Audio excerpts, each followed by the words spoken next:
여러분 안녕하십니까? YTN 뉴스 플러스 시작하겠습니다. 중동 전쟁 12일째 미국, 이스라엘과 이란의 공습 공방이 이어지고 있습니다. 이란의 공격에 중동 곳곳의 민간 시설에서도 피해가 잇따르고 있는데요.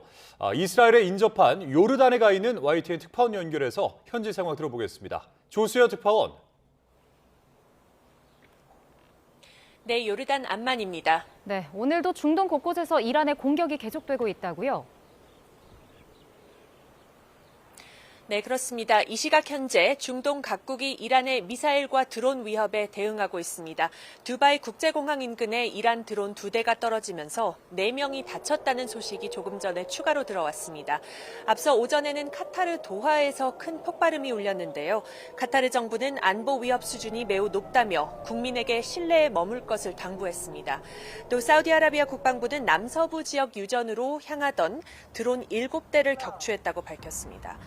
중동 내 미군 시설도 연일 표적이 되고 있습니다. 이란 혁명수비대는 오늘 새벽 쿠웨이트 아리프잔 미군 기지를 향해 미사일 2기를 발사했다고 밝혔습니다. 이와 함께 바레인에 있는 미 해군 제5함대 기지와 이라크 내 미군 기지를 대상으로도 새로운 공격을 감행했습니다. 지난 밤 사이 이란이 이스라엘에도 공습을 재개하면서 텔라비브와 예루살렘에서 공습 사이렌이 울려 퍼졌습니다.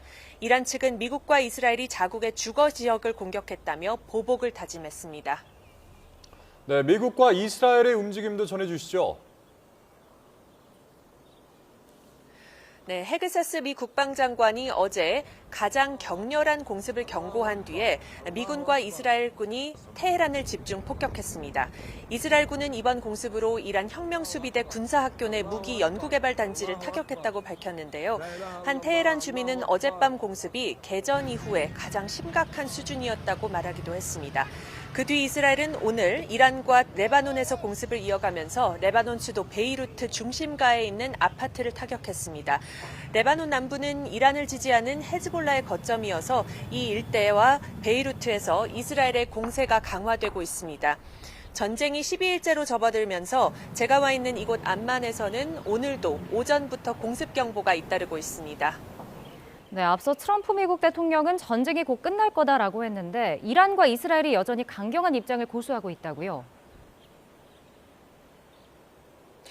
네, 먼저 네타냐후 이스라엘 총리는 이란 정권을 무력화하겠다는 목표로 강경한 태도를 취하고 있습니다. 연일 더 강력한 공세를 예고하며 이란을 압박하는 동시에 이란 정권의 몰락 여부는 국민의 의지에 달렸다면서 이란 국민의 행동을 촉구하고 있습니다. 이란도 휴전할 뜻이 없다는 뜻을 분명히 하면서 휴전을 하더라도 자신들이 시기를 결정한다, 이런 입장을 밝혔습니다.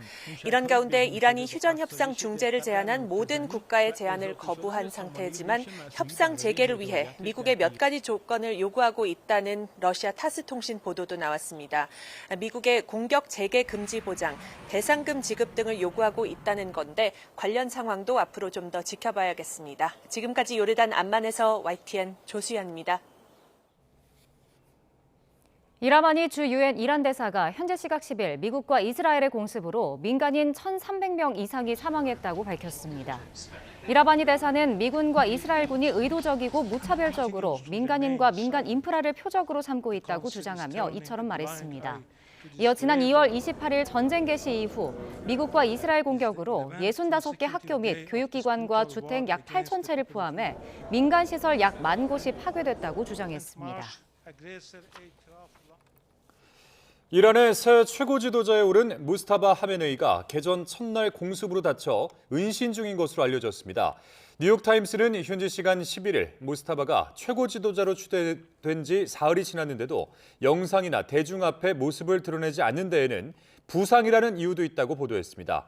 익명을 요구한 3명의 이란 관리는 무스타바가 다리 등을 다쳤지만 현재 의식은 또렷하다면서 통신이 제한된 최고 수준의 보안시설에 피신해 있다는 사실을 정부 고위층으로부터 전달받았다고 밝혔습니다.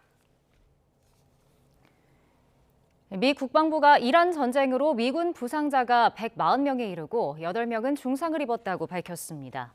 숀 파넬 미 국방부 대변인은 현재 시각 10일 140명 정도의 미군이 부상당했다며 108명은 임무에 복귀했지만 중상자 8명은 최고 수준의 치료를 받고 있다고 설명했습니다. 미 국방부가 개전 이래 전체적 미군 부상자 수치를 제공한 것은 처음으로 대이란 전쟁 개시 이후 전사한 미군은 7명입니다. 백악관이 트럼프 대통령이 군사작전 목표가 완전히 달성됐다고 판단할 때 전쟁이 끝날 것이라고 밝혔습니다. 이란의 항복 선언을 종정 조건으로 삼지 않겠다는 것인데 트럼프 대통령이 밝힌 조기 종전 의지를 뒷받침하는 것으로 풀이됩니다. 박영진 기자입니다. 백악관은 이란에서의 목표 달성이 계획보다 빠르게 이루어지고 있다면서도 종전에 대한 판단은 트럼프 대통령의 몫이라고 밝혔습니다. But ultimately, the operations will end when the commander-in-chief determines the military objectives have been met, fully realized, and that Iran is in a position of complete and unconditional surrender, whether they say it or not. 레빗 대변인은 이란이 미국과 동맹국들의 직접적인 위협을 더는 가하지 않는 무조건적인 항복 상태에 이르렀는지를 트럼프 대통령이 판단할 것이라고 설명했습니다. 이란의 명시적 항복 선언과 상관없이 트럼프 대통령이 목표를 달성했다고 판단하면 전쟁을 중단하겠다는 건데 전쟁이 매우 빨리 끝날 거라는 전날 트럼프 대통령의 발언을 뒷받침하는 언급으로 해석됩니다. 앞서 헤그세스 국방장관도 군사작전 기간에 대해선 처음부터 얼마나 걸릴 것이라고 말하지 않았다며 판단은 대통령의 몫이라고 말했습니다. 그러면서 이번 전쟁은 장기전이 아니라고도 덧붙였습니다. 헤그세스 장관은 또 이번 군사작전의 목표가 이란의 미사일과 방위시설을 파괴하고 핵무기 보유를 영구적으로 차단하는 것이라는 점을 강조했습니다. 조기 종전 의지를 뒷받침하는 메시지들이 이어지면서 복잡해진 전황 속에 트럼프 행정부가 결국 초기에 설정한 목표만 달성하면 일방적으로 승리를 선언할 수 있다는 가능성이 제기되고 있습니다. YTN 박영진입니다. 트럼프 미 행정부가 이스라엘 정부에 이란 에너지 시설을 공격하지 말라고 요청했습니다. 유가 급등 가능성을 경계한 행보로 보이는데 미국과 이스라엘 간 갈등도 감지되고 있습니다. 워싱턴에서 홍상희 특파원입니다. 테헤란 북서부 샤흐런 석유 저장소 뒤로 연기가 치솟습니다. 남부 레이 정유단지, 서쪽 카라지 연료시설까지 무차별 공습으로 저장 탱크가 폭발하면서 오전까지 검붉은 연기가 하늘을 뒤덮었습니다. 지난 7일 밤부터 8일 새벽까지 이스라엘군이 에너지 시설을 타격하면서 유독가스와 검은 기름비까지 내렸습니다.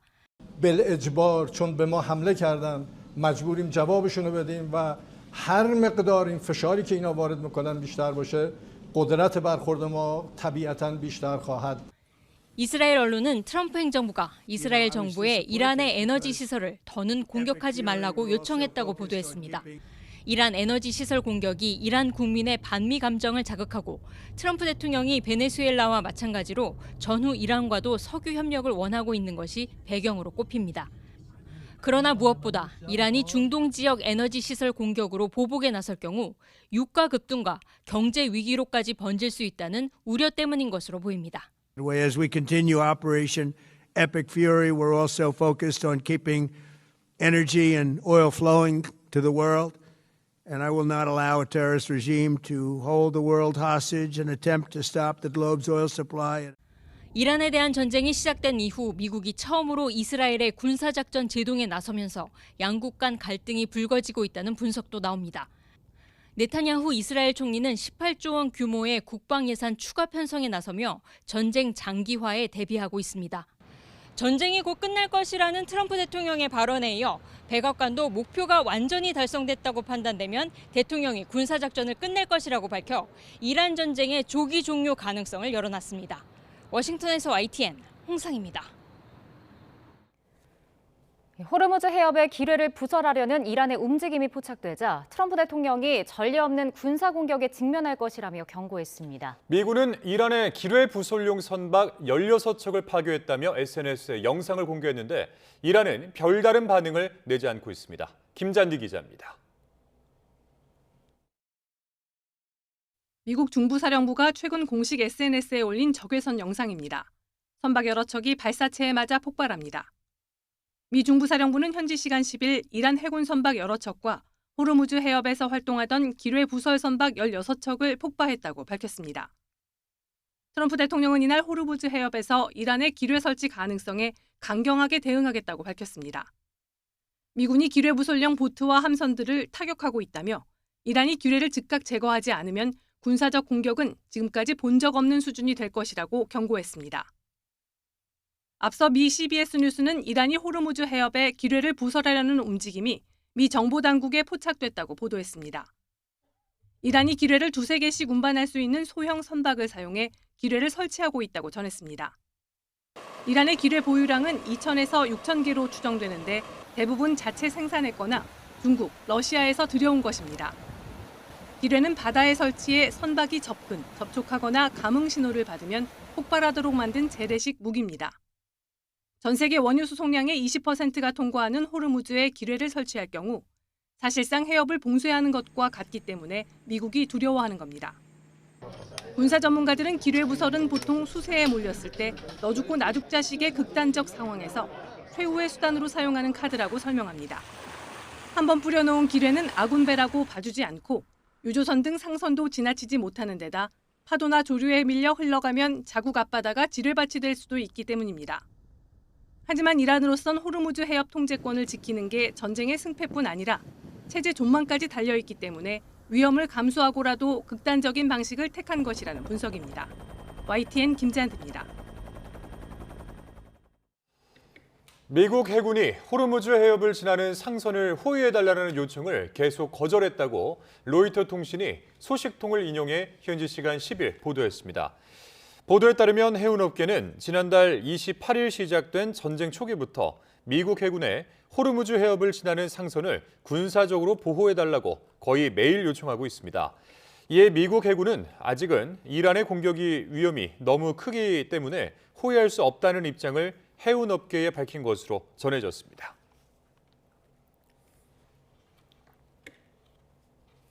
중동 전쟁 여파로 호르무즈 해협이 봉쇄되면서 원유를 수입하는 국내 정유사들도 걱정이 커지고 있습니다. 네, 당장 이 수급이 끊기지는 않았지만 긴급 상황에 대비한 대책 마련에 고심하고 있습니다. 보도에 오태인 기자입니다.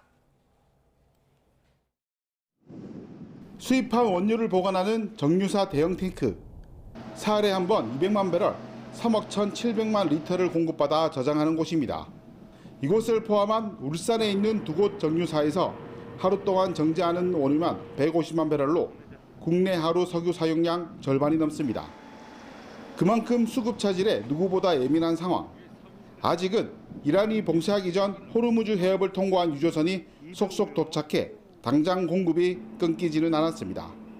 하지만 전쟁이 계속되면서 탱크가 빌 수 있다는 우려는 점점 더 커지고 있습니다. 소진되는 시점이 아마 3월 말 좀 지나면 뭐 그런 추가적으로 공급되는 게 없어서 지금 되게 걱정을 하고 있고요. 원유 공급 중단 위기가 커지자 정유업계도 대책 마련에 나섰습니다. 국내 정유사들은 호르무즈 해협을 거치지 않는 사우디아라비아 서부 지역에서 기름을 선적하는 방법을 대안으로 고민하고 있습니다. 하지만 이동 거리가 늘고 덩달아 물류비도 올라 기름값 인상 압박을 피하기는 어렵습니다. 국내에 들어오는 원유의 70%를 차지하는 중동 이외의 다른 공급처를 찾기도 쉽지 않습니다. 정유사들은 실제 원유 수입이 중단되면 대안은 정부 비축유가 유일하다며 적극적인 협조를 당부했습니다. 원유 수급이 타이트해지면 정부에서 관리하고 있는 비축유 같은 걸 저희들이 좀 활용할 수 있도록 잘 활용할 수 있도록 그런 부분에 있어서는 좀 도움을 주셨으면 좋겠습니다. 정유사 두 곳이 가동을 멈추면 지역 경제에 미치는 악영향도 큰 만큼 지자체도 대책 마련에 나섰습니다. 지역 경제 동향과 기업 현장의 어려움을 신속히 파악하고 대응하고 유가 상승에 따른 민생 경제 안전 대책 추진에도 모든 역량을 집중해 주시기 바랍니다. 국내 석유 비축 물량은 정부와 민간을 합쳐 2억 배럴로 평상시 소비 기준으로 7개월 정도 사용 가능합니다. 하지만 비축유 활용도 미봉책일 뿐 전쟁이 끝나지 않는다면 정유업계 타격은 피할 수 없을 것으로 보입니다. YTN 오태인입니다. 석유 최고 가격 지정제와 유류세 인하로 물가 충격에 대응하고 있는 정부가 사태 장기화에 대비해 추가 물량 확보에 총력을 기울이고 있습니다. 우리나라는 국제 기준으로 석유 208일분이 비축돼 있지만 현실적으로는 넉 달분 정도에 그치기 때문입니다. 이승훈 기자입니다. 우리나라 석유 비축 물량은 1월 기준 1억 9천만 배럴입니다. 정부 1억 배럴, 민간 9천만 배럴입니다. 국제에너지기구 IEA 기준 208일을 버틸 수 있는 양으로 지속일수 기준 세계 6위입니다. 여기에 우선 구매권을 행사할 수 있는 산유 국가의 공동 비축 물량 2천만 배럴, UAE에서 도입하기로 한 600만 배럴이 추가로 확보돼 있다고 정부는 밝혔습니다. 애국 정유사가 가지고 있는 국내 비축 기지에 686만 배럴이 있습니다. 이 물량을 저희가 필요에 의해서 사용할 수 있는 그 권한인데요. 그 권한을 행사해서 비축 물량을 좀 확보를 한다. 우리나라의 하루 석유 소비량은 내수와 수출 합쳐 평균 280만 배럴입니다. 호르무즈 해협 외의 경로로 들어오는 수입분 등을 감안하면 현재 비축유로 120일 정도 버틸 수 있습니다. 석유화학 쪽에 일절 쓰이지 않는다는 전제는 조금 IEA 기준이긴 하지만 우리나라 상황에서는 우리가 기준으로 약간 차이가 있죠. 그래서 그런 기준으로 보면 조금 이제 208일분이라는 게 얼마냐 이런 게 한 4달 이 정도로 좀 현실적으로 줄어들죠. 그래서 그런 상황에 대해서 충분하게 다 논의를 했고 석유 최고 가격 고시와 유류세 인하 등 물가 대책 외에 사태 장기화 대책의 관건은 물량 확보입니다. 장기적으로는 사실 지금 가지고 있는 비축률을 좀 방출을 하는 게 가능할 거고요. 동시에 수요 측면에서 수요 감축에 대한 부분들을 좀 고민을 해야 될 겁니다.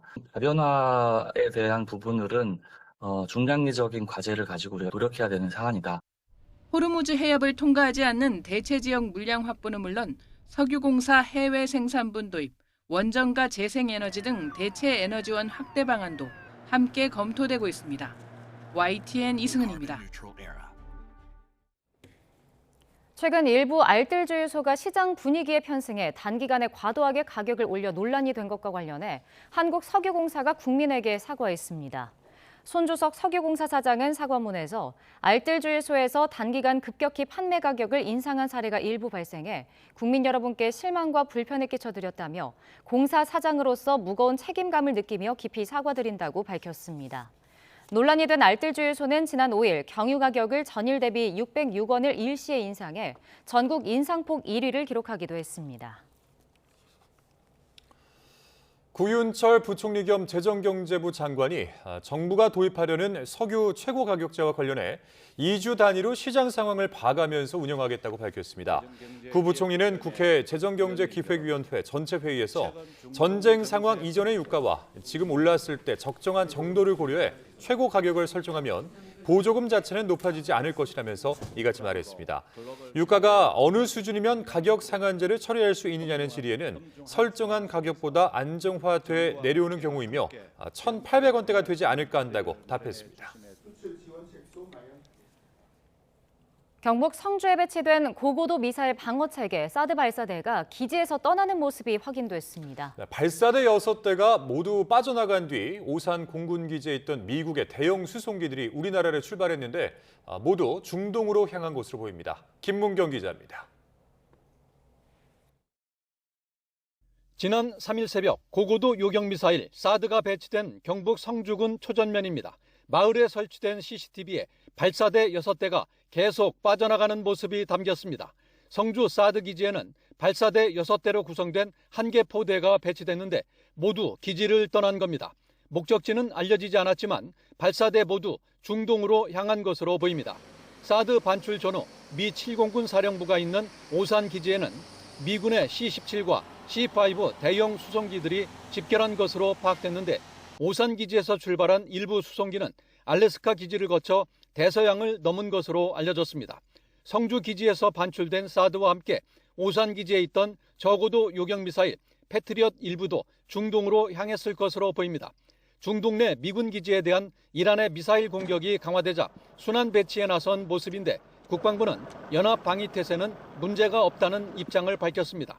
주한미군 임무는 우리 군과 굳건한 연합방위 태세를 유지해서 한반도와 영내 평화와 안정에 기여하는 것이고 최근 미국의 워싱턴 포스트도 성주 사드 포대 일부가 중동으로 이동하고 있다고 전하는 등 전쟁이 장기화할 경우 주한미군 전력이 계속 빠져나갈 가능성이 커지고 있습니다. 이재명 대통령은 주한미군 자산 반출에 따른 안보 공백 우려에 대해 우리 국방비가 북한의 연간 GDP의 1.4배이고 재래식 군사력은 북한을 압도한다고 강조했습니다. YTN 김문경입니다.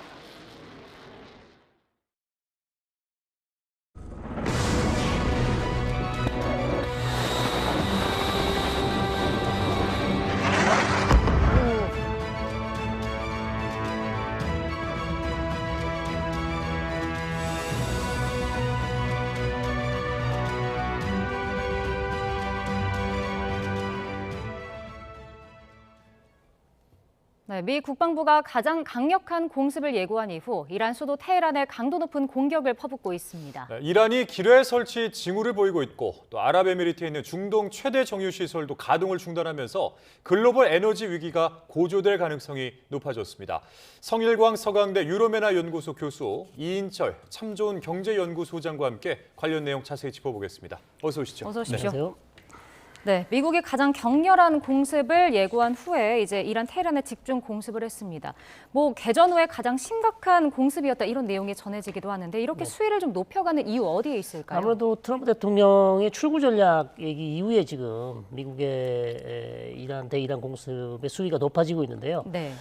첫 번째 요인은 아무래도 출구 전략을 찾는다는 얘기는 뭐 이번 주는 아니지만 다음 주 이후에 전쟁을 중단할 수 있다는 얘기였거든요. 그렇다면 시간이 얼마 남지 않았단 말입니다. 그러면 아직 미국이 준비했던 그 관역, 그러니까 목표물에 대한 공격이 아직 부족하다면 네. 추가적으로 계속 그 수위를 높여가면서 목표물 관역을 더 많이 공습을 해야 되는 그런 상황이란 말입니다. 그렇기 때문에 저는 미국이 현 상황에서 테헤란이나 아니면 다른 지역 에 대한 수위를 좀 높여가고 있고 지금 미국이 공습하고 있는 지역을 주로 보시면 이란의 방위 산업체, 무기 생산 시설 이런 것들에 대한 타격이 주로 이루어진다고 합니다. 그런데 이것이 이란 전역에 퍼져 있어요. 상당히 지금 많은 관역이 있기 때문에 아마 미국의 공습 수위가 좀 높아지지 않았나 그렇게 보고 있습니다. 트럼프 대통령이 뭐 이제 곧 전쟁이 끝날 수 있다 이렇게까지 말을 했었는데 오늘 이제 나온 이야기를 보면은 작전 목표가 완전히 달성됐다고 대통령이 판단할 때 끝날 것이다. 이제 또 이렇게 말이 조금씩 바뀌고 있습니다. 이제 종전 시점에 대해서 관심이 많은 만큼 좀 언제가 될 것인지 예측이 좀 나오고 있는데 어떻게 보십니까, 교수님? 그러니까요. 이번 주는 아니라고 분명히 얘기는 했어요. 그렇다면 이제 다음 주부터라고 보셔야 될 텐데 트럼프 대통령이 처음부터 이 전쟁은 4주에서 6주를 계획했다. 그러면 이제 12일 지났잖아요. 그러니까 이제 조금 있으면 2주고요. 그다음에 다음 주 지나면 3주. 그러니까 3월 말쯤 돼야 이제 거의 4주가 됩니다. 저는 아마 그 시점부터 아마 트럼프 대통령이 전쟁 중단 D-Day를 잡을 것 같고요. 그 이후에 뭐 전쟁의 진행 상황 그리고 미국이 원했던 목표물에 대한 성과 이런 것들을 다 고려해서 아마 자의적으로 우리가 승리했다고 생각할 때 아마 전쟁을 끝낼 거예요. 사실 이란과의 어떤 협상이나 이란과의 어떤 휴전을 합의를 통해서 전쟁을 끝낼 가능성은 좀 낮아 보입니다. 네. 이란 측에서는 상당히 강경하게 나오고 있고 또 이란은 미국이 전쟁을 끝낼 수 없다. 전쟁은 우리가 끝내야 끝낸다. 우리가 그 목표가 뭐라고 보세요, 교수님? 미국의 전쟁 목표, 네, 미국의 전쟁 목표는 사실 정확하게 정의된 게 없었죠. 물론 전쟁 초기 트럼프 대통령이 이란 정권 교체라고 얘기했지만 지금 정권 교체는 사실상 어렵습니다. 어렵다고 이미 판단을 한 것 같고요. 지금에서야 본다면 가장 현실적으로 트럼프 대통령이 내놓을 수 있는 이번 전쟁의 목표는 이란 정권을 가장 약화시키는 것. 그다음에 이란의 군사력을 가능한 한 최대한 불능화하는 것. 그리고 이란의 뭐 예를 들면 탄도미사일이라든지 방산시설이라든지 그다음에 핵시설을 다시 한번 공격하는 것. 이런 것 외에는 사실상 딱히 내놓을 게 없는 상황이고요. 더 이제 곤욕스러운 것은 이란이 가지고 있을 것으로 추정되는 450kg의 60% 이상 농축된 고농축 우라늄을 어떻게 할 것인지 이것을 회수를 할 것인지 회수를 하기 위해서는 특수부대를 또 투입을 해야 되는데 아직 그 부분도 아직 해결이 되지 않은 그런 상황입니다. 네, 그럼 결국은 이제 백악관이 이렇게 밝혔다는 건 이란이 뭐 항전을 하고 저항을 하더라도 이것과 관계없이 뭐 미국이 그렇게 판단을 하면 전쟁을 종식하겠다 이런 건가요? 결국? 저도 그렇게 보여요. 지금 상황은 트럼프 대통령은 사실 예측 불허의 대통령입니다. 갑자기 휴전, 우리가 이겼다 하고 그렇게 선포할 가능성도 있기 때문에 이미 백악관에서는 그럴 가능성에 대비해서 꼭 이란하고 합의 없이도 우리가 얼마든지 전쟁 선포를 할 수 있고 승리 선포를 할 수 있고 전쟁을 끝낼 수 있다는 것을 백악관 대변인이 얘기한 것 아닌가 그렇게 보입니다. 모스타바 하메네이가 이제 새로운 최고 지도자로 선출이 됐는데 이제 사흘이 지났더라고요. 그런데 아직까지 공식 뭐 성명이 나온다든지 뭐 이런 어떤 공식적인 행보가 없어요. 근데 이걸 두고 이제 여러 가지 해석들이 나오고 있는데 우리 교수님 어떻게 생각하세요? 그러니까 뭐 오전에 뉴욕타임즈 보도로는 다리에 부상을 입었다. 부상을 입었기 때문에 공개 석상에 잘 나타나지 않고 있고 그리고 추가적으로 미국과 이스라엘, 특히 이스라엘이 또다시 암살할 가능성이 있기 때문에 뭐 통신시설을 거의 다 끄고 은신하고 있다 얘기가 나왔고요. 방금 또 나온 로이터 통신의 보도를 보시면 다리를 다치기는 했으나 심한 정도는 아니다. 이렇게 얘기를 하고 있어요. 그래서 공식 석상에 안 나타나는 가장 중요한 이유는 저는 이스라엘이 모자타바를 또 노리고 있기 때문에 암살을 피하기 위한 움직임이다 이렇게 볼 수 있겠습니다. 네, 그러니까 신변 위협이 있기 때문에 더욱더 그렇게 하고 있다라는 말씀이신데 지금 이제 뭐 이란에게 협상을 중지하는 뭐 나라들도 있습니다. 근데 이제 이거는 거부하지만 미국에게는 조건을 요구하고 있다고 합니다. 뭐 공격 재개 금지나 배상금 지급 같은 내용인데 뭐 이렇게 물밑 협상에 대한 가능성은 어떻게 보십니까? 그렇죠. 이제 이란이 원하는 조건은 공격 재개 금지라는 얘기는 다시는 이제 전쟁을 하지 말자. 상호 불가침 조약 같은 것. 그러니까 뭐 미국이 계속해서 우리와 협상을 하는 중에 협상이 끝나지도 않았는데 우리를 공격했기 때문에 우리는 더 이상 미국을 믿을 수 없다. 자, 그렇기 때문에 이번에 합의를 통해서 전쟁을 미국이 끝내고 싶다면 도장을 찍으라는 얘기죠. 다시는 이란을 공격하지 않겠다는 도장을 찍어달라. 그런데 미국이 그걸 해줄 리가 없죠. 만무하고요. 배상금은 미국과 이스라엘이 우리를 공격해서 우리의 유전 시설이라든지 뭐 대부분의 산업 기반, 뭐 유정 시설도 때렸지만 대부분의 이제 군사 시설 이런 것들을 너무나 많이 망가뜨렸기 때문에 거기에 대한 배상을 해라라고 지금 요구를 하고 있는데 미국이 이것을 들어줄 리는 만무하다 이렇게 보입니다. 근데 배상금이라는 거는 사실은 이제 패전국이 승전국에게 좀 지불하는 그런 성격 아닙니까? 맞습니다. 그러면 이제 이란 입장에서는 배상금을 지급해라라는 의미는 뭐 본인들이 이제 승리를 했다 이제 이런 의미로 해석을 해야 되는 걸까요? 전혀 그것과는 상관이 다르고요. 트럼프 대통령이 받을 리도 없고요. 철저하게 이제 손익계산서가 분명한 이제 트럼프 대통령입니다. 자, 그럼에도 불구하고 역으로 이제 미국에다 청구서를 내밀었어요.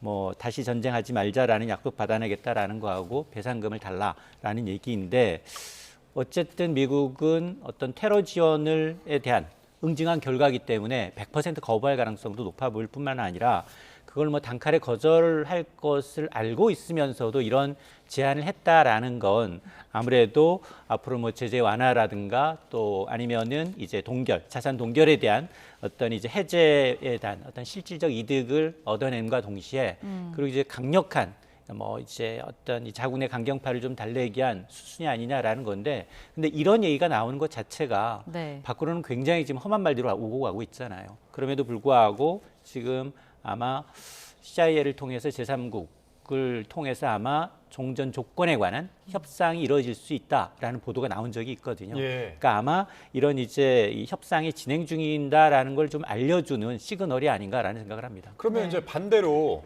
미국이 이제 승리를 했다 이렇게 선언을 하게 되면 반대로 이란에게 이 배상금을 요구할 수도 있는 거예요? 그런 가능성도 있을까요? 트럼프 대통령은 아마 이제 이미 베네수엘라는 뭐 석유 채굴권 가져갔잖아요. 가져가서 이제 자국에 있는 정유사들로 하여금 채굴하게끔 했기 때문에 지금 손익계산을 해보니 이렇게 장기화돼서 트럼프 대통령에게 좋을 게 하나도 없어요. 전쟁 장기화로 인해서 국제유가 뛰죠. 지지율 떨어지고 있고요. 또 미국 내 휘발유 가격이 굉장히 민감한데 중간 선거 앞두고 지금 심리적 지지선을 뚫었습니다.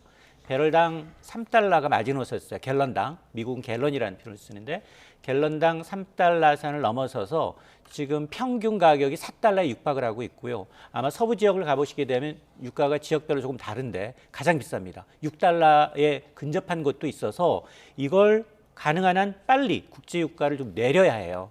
그러다 보니 뭐 이스라엘이 이란에 대한 이제 유전 시설만큼 공격하지 말라라고 얘기한 것도 트럼프 대통령이 이런 걸 감안한 것이기 때문에 아마 실질적으로 뭐 이란한테 대해서 배상금 달라라기보다는 오히려 채굴권이라든가 이런 걸 노리지 않겠냐라는 생각을 하고 있습니다. 네, 지금 뭐 국제 유가를 빨리 내려야 한다라는 얘기해 주셨는데 이 부분도 좀 살펴보겠습니다. 한때 배럴당 100달러를 돌파했고 지금은 이제 80달러대를 유지하고 있거든요. 뭐 이 영향으로 환율도 좀 떨어진 것 같은데 뭐 비교적 안정세를 보이고 있다 이렇게 판단하면 되는 걸까요? 일단 이 이란 사태 나면서 가장 먼저 보는 사이트가 오피넷입니다. 네. 오피넷 하면 우리 근처에 있는 저가 주요소를 알려주는 곳이구나라고 생각을 하실 텐데 그 밑에 보시면 국제 유가가 나와요. 지금 우리가 국제 유가가 하루 만에 11%, 12% 떨어졌습니다라고 하는 국제 유가는 선물 가격입니다. 근데 우리는 어디에서 싱가포르에서 현물 중동산 현물을 사와요. 현물 어제 가격이 두바이유가 115달러입니다. 이게 내린 거예요. 115달러요? 115달러. 네. 현물로 우리가 사오는 거예요. 그러면 선물이라는 건 한 달 후 특정 날짜에 그 가격에 사겠습니다라고 이제 서로 상승 하락 베팅하는 거거든요. 매수 매도자 간. 그런데 지금 보면 국제유가 오늘 이제 새벽에는 4월 인더분 서부 텍사스산 중진류 백기산 브렌트유가 80달러대로 내려왔다라고는 하지만 이거는 두 가지 때문이에요. 일단 트럼프 대통령이 지금 출구 전략 모색하는 것 같아요. 전쟁 마무리 국면이다. 여기에다가 G7 국가들 전략적 비축유가 있거든요. 여기에 한 12억 배럴 가량의 비축유가 있는데 가장 많이 갖고 있는 게 일본하고 미국이에요. 그러니까 지금 당장 쓸 건 아니다라고 선을 그으면서도 만에 하나 국제유가가 어제 선물 시장에서 119달러 찍었거든요. 그러니까 이제 그런 정말로 우리가 이제 이번 사태가 나면서 일부 글로벌 투자은행들이 우려했던 게 호르무즈 해협이 봉쇄되거나 장기화되면 120에서 130달러 간다 그랬는데 그 1차 가이드라인이 지금 굉장히 뚫릴 위험이 있기 때문에 그런 것에 대한 어떤 구두효가 아직 끝난 게 아니잖아요. 끝난 게 아니기 때문에 국제유가는 매일 변동폭이 좀 커질 수 있고요.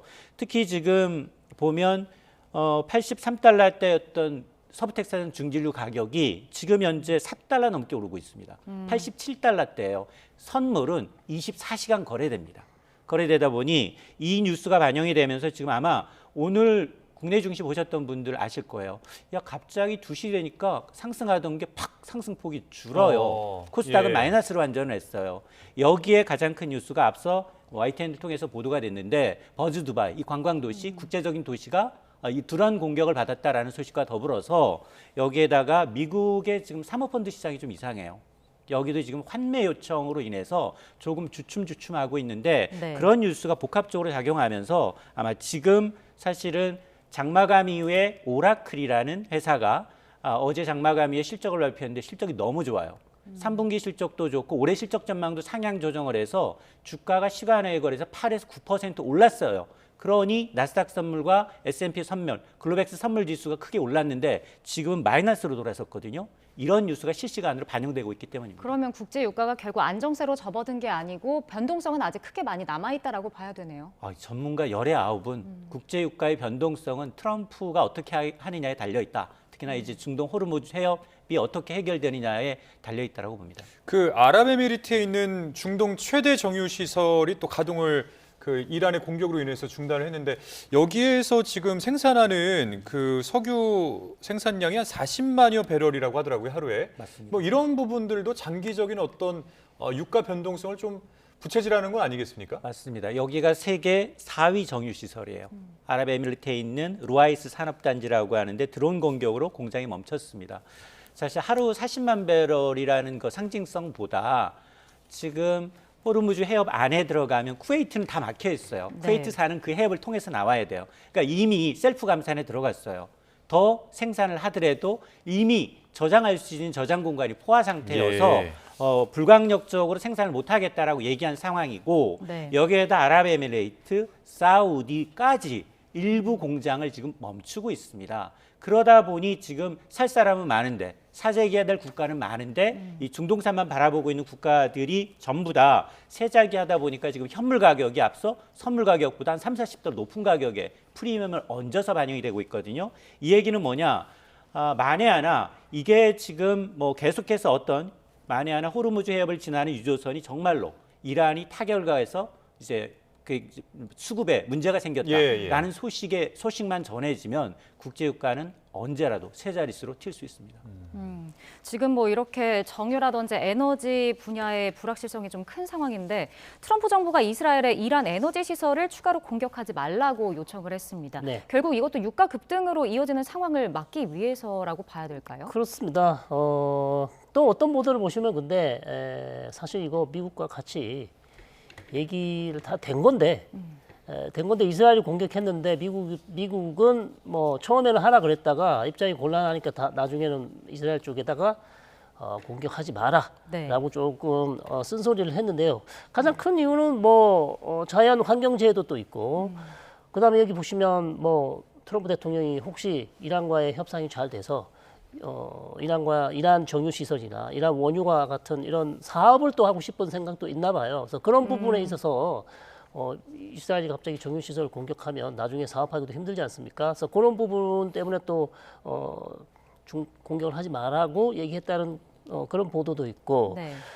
또 하나는 이란 국민들의 민심을 놓치는 거죠.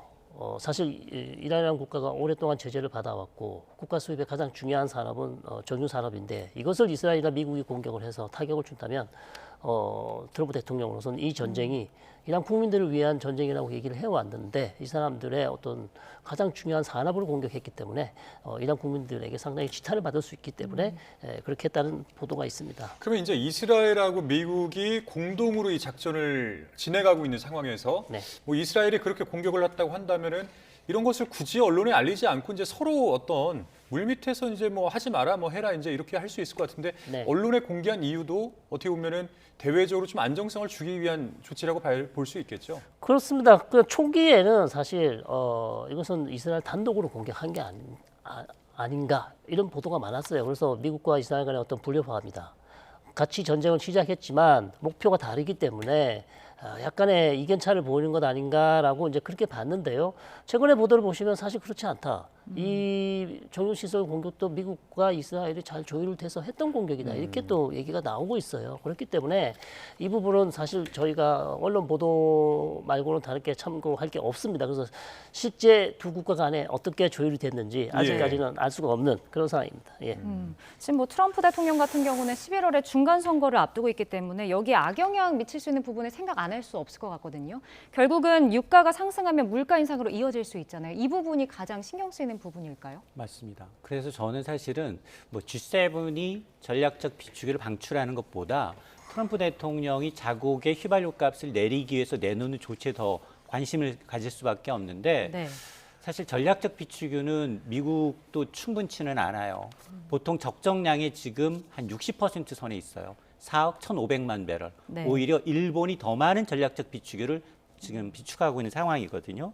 그러다 보니 이것 쓰기도 좀 난감해요. 그러면서 이제 사실은 우리는 휘발유에 붙는 세금이 거의 절반이에요. 근데 미국은 세금이 그렇게 많이 붙지는 않습니다. 그래서 갤런당 따져보면 휘발유 가격이 물가보다 더 싸요, 미국은. 그래서 미국 소비자들은 아시겠지만 집안 식구 수대로 대형 자동차를 몰아요. 그런 상황에서 이 국제유가가 올라서 휘발유 가격이 갤런당 3달러를 넘어서게 되면 뭐 외교적 승리 뭐 이런 게 문제가 아니라 당장 내 주유소 앞에 있는 기름값에 상당히 민감해요.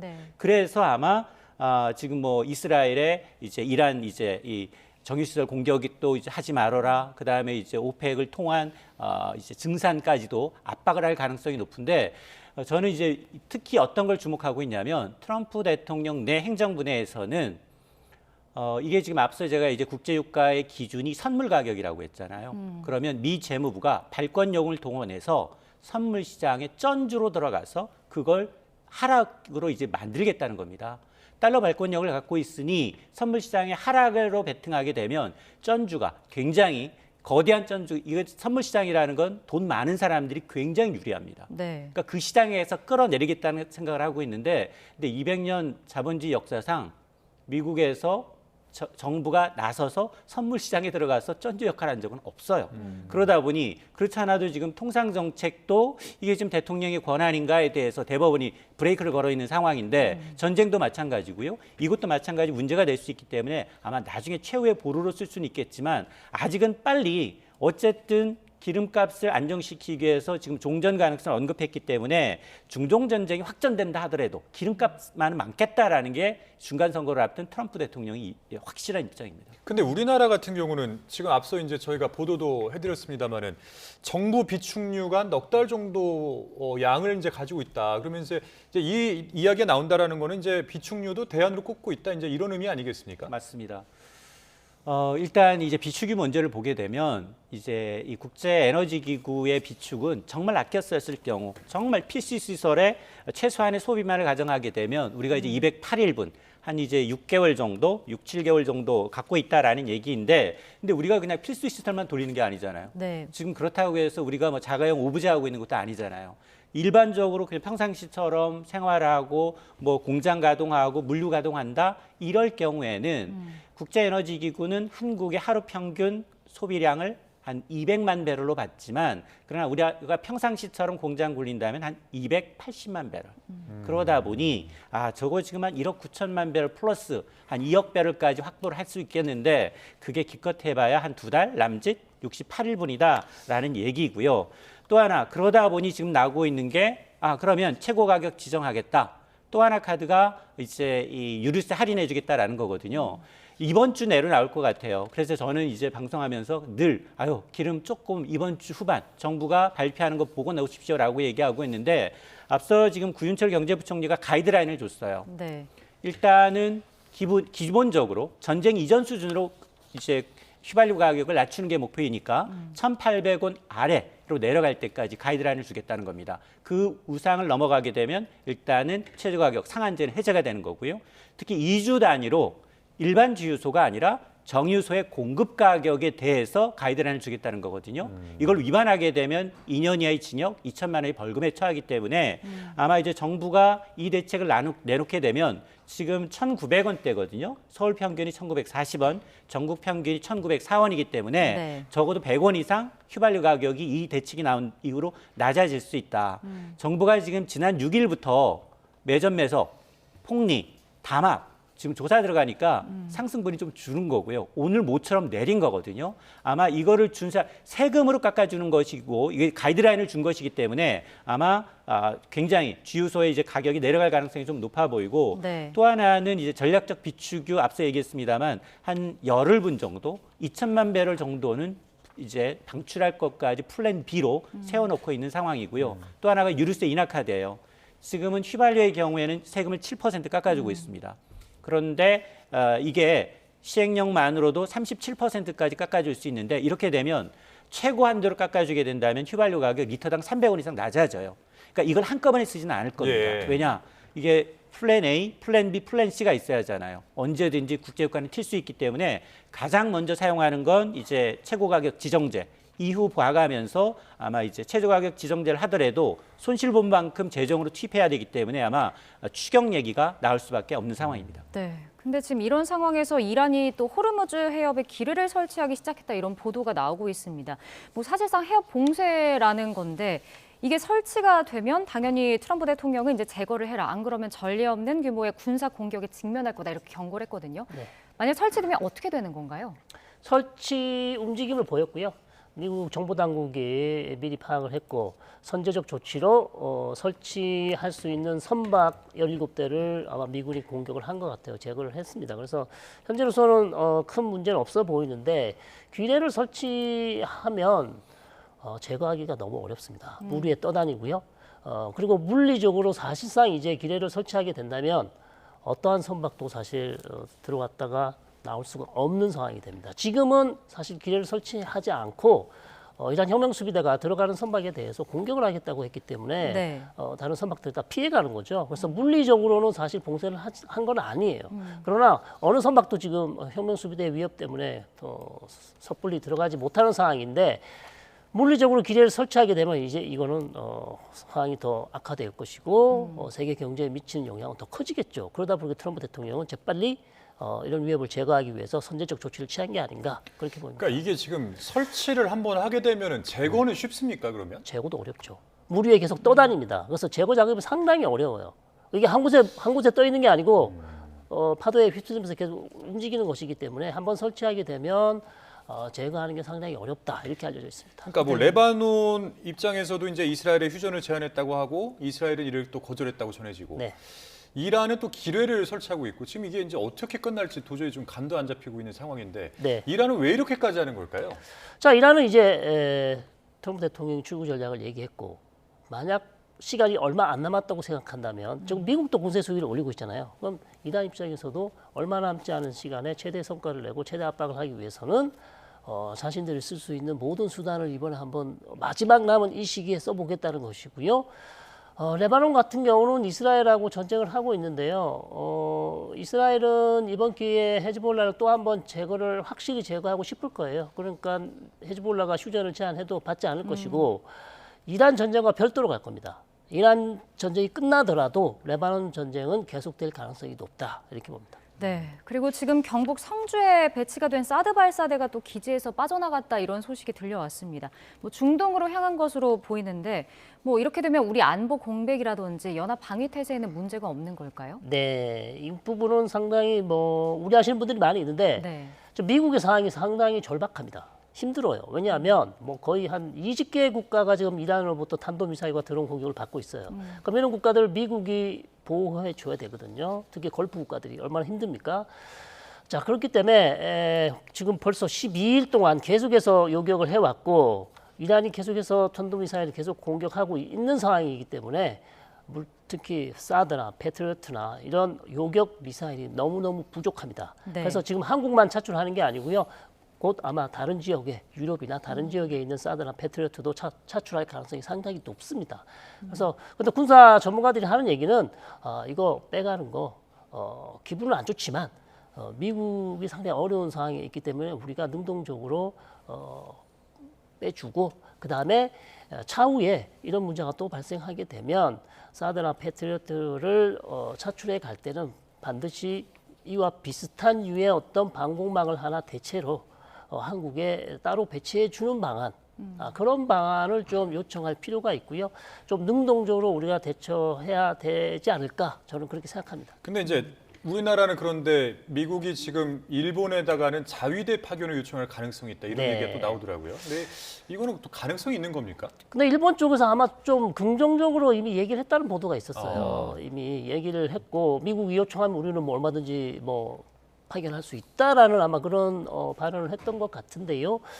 일본 입장에서는 아마 선제적으로 미국을 도와서 어떤 미국과의 관계 아니면 또 미국으로부터 얻을 수 있는 것을 얻으려는 그런 외교적 전략으로 보이는데요. 네.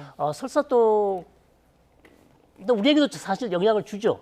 만약에 설사 그러니까 파견이 그게, 된다면. 예, 또 우리나라에까지 올 것 같아서. 그래서 예. 그렇기 때문에 좀 우리가 잘 살펴봐야 될 것 같은데 어려운 문제이긴 합니다만 우리가 일본과 같이 선제적으로 미국에 우리도 청해 부대나 다른 부대를 이 전쟁에 투입할 용의가 있다고 미리 얘기할 필요는 없을 것 같아요. 네. 미국이 어떻게 나오는지 반응을 보고 그때 가서 결정해도 늦지 않습니다. 네. 끝으로 증시도 좀 짧게 살펴보겠습니다. 중동 정세의 불확실성이 이어지고 있는데 코스피는 이틀 연속 상승 마감했거든요. 긴장감이 좀 나아졌다 이렇게 봐야 될까요? 일단 호재가 너무 많았어요. 일단 종전 기대감부터 유가 떨어졌고요. 가장 우려했던 부분이었고 여기다가 뉴욕 증시 장 마감 이후에 이제 오라클이라는 회사가 실적을 공개했는데 여기는 바로 이제 AI 버블론을 잠재울 수 있는 회사인데 실적도 전망도 나쁘지 않아서 시간 내에서 주가 급등하다 보니까 이제 우리 반도체주들 좋았고요. 여기다가 상법 개정안으로 인해서 지금 시가총액 2위 기업 삼성전자, SK가 16조, 5조, 20조 원에 달한 자사주 소각을 발표했거든요. 네. 자, 이러다 보니까 저는 이런 정도면 매수 사이드카가 발동할 수도 있겠다라고 예상을 했는데 오히려 차분했어요, 오늘은. 차분했고 오히려 장마감 무렵에 상승폭이 절반 이하로 줄어든 건 앞서서 이제 국제뉴스 플러스 내일이 3, 6, 9, 12 분기마다 한 번씩 돌아오는 내만년의 날이에요. 지수 선물과 이제 개별 종목 선물 옵션이 동시 만기일이다 보니까 굉장히 변동성이 커지기 전에 네. 조금 차익 실현하는 게 아니냐라는 생각을 하고 있는데요. 어쨌든 이제 뉴욕 증시 오늘 흐름을 보면서 국제유가 흐름을 보면서 내일 대응을 해야겠습니다. 네, 알겠습니다. 오늘 말씀은 여기까지 듣겠습니다. 지금까지 성일광 서강대 유로면허연구소 교수, 이인철 참좋은경제연구소장 함께했습니다. 오늘 말씀 고맙습니다. 고맙습니다. 네. 네, 열흘 연속 무섭게 치솟으면서 리터당 2,000원 선을 위협하던 기름값이 중동 사태 이후 처음으로 하락 전환했습니다. 정부는 중동 사태로 인한 에너지 수급 불안을 해소하기 위해서 국제사회와 함께 비축유를 전략적으로 방출하는 방안을 논의하고 있습니다. 박기원 기자입니다. 지난달 28일 중동 사태가 시작된 뒤 열흘 연속 고공행진하던 주유소 휘발유와 경유 가격이 꺾였습니다. 이번 사태 이후 첫 하락 전환입니다. 서울의 경우 이틀 연속 하락세를 보였는데 2,000원에 육박하던 경유값은 하루 만에 10원 넘게 떨어져 1,955원 선까지 내려갔습니다. 최근 120달러까지 치솟았던 국제 유가가 하락했고 가격 폭리 행위를 엄단하겠다는 정부의 강력한 경고가 효과를 발휘한 것으로 풀이됩니다. 하지만 소비자들이 느끼는 부담은 여전합니다. 말로만 떨어지더니 내릴 때는 천천히 내리고 올릴 때는 내려치면 방에 올리고 그러면 우리 국민들은 왜 사라고 그래? 정부는 유가 폭등을 잡기 위해 석유 제품 최고 가격제 시행을 예고한 데 이어 국제사회와 함께 전략적 비축유 방출을 논의하는 것으로 파악됐습니다. 국제에너지기구 IEA는 우리나라를 포함한 32개 회원국이 참가하는 긴급 회의를 소집하고 전략적 비축유 방출을 제안했습니다. IEA는 각국의 91분 이상의 원유 등을 비축하도록 권고하고 있는데 1991년 걸프전을 비롯해 최근 러시아 우크라이나 전쟁에서도 전략 비축유를 풀어 시장 안정을 도모했습니다. IEA는 현재 회원국별 비축유 방출 할당량을 협의하는 것으로 알려졌습니다. 우리나라는 2월 말 기준으로 울산과 여수 등 전국 9개 기지에 1억 배럴 수준의 원유를 비축하고 있습니다. 만약 비축유 방출이 결정된다면 석유 최고 가격제와 맞물려 국내 유가를 안정시키는 데 역할을 할 것으로 기대됩니다. 차를 몰고 도로에 나서기조차 두렵게 만들었던 유가 폭주는 일단 멈췄습니다. 하지만 중동 상황과 함께 요동치는 국제 유가를 따라 언제 또 기름값이 치솟을지 알 수 없는 상황이라 소비자들의 시름만 깊어지고 있습니다. YTN 박견입니다. 중동 사태 영향으로 기름값이 훌쩍되며 연료 소비량이 많은 중장비 관련 업체도 타격이 이만저만이 아닙니다. 건설 불안까지 겹쳐 이중고를 겪고 있는데 이수빈 기자가 이 현장을 취재했습니다.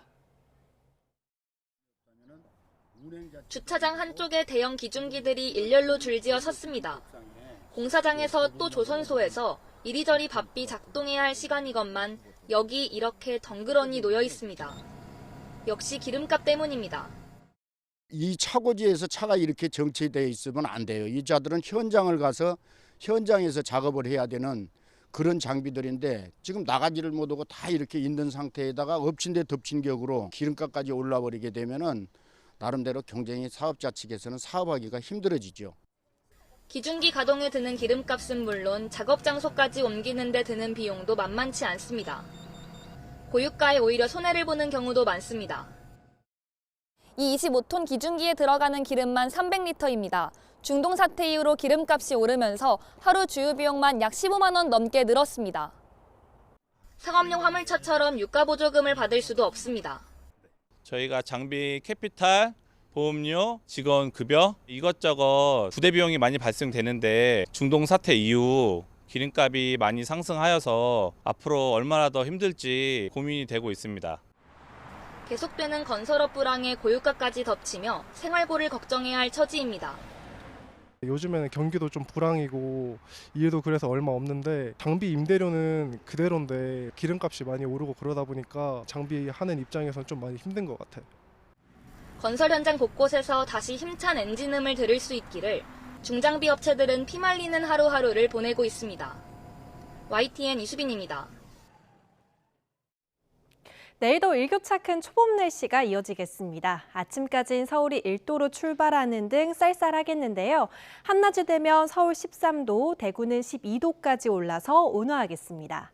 내일은 오전에 동해안과 영남을 시작으로 차츰 내륙 곳곳에도 비나 눈이 내리겠습니다. 비의 양은 많지 않겠지만 강원 산간에는 최고 20cm 이상의 강하고 많은 눈이 예상됩니다. 습하고 무거운 눈인 만큼 피해 없도록 대비하셔야겠습니다.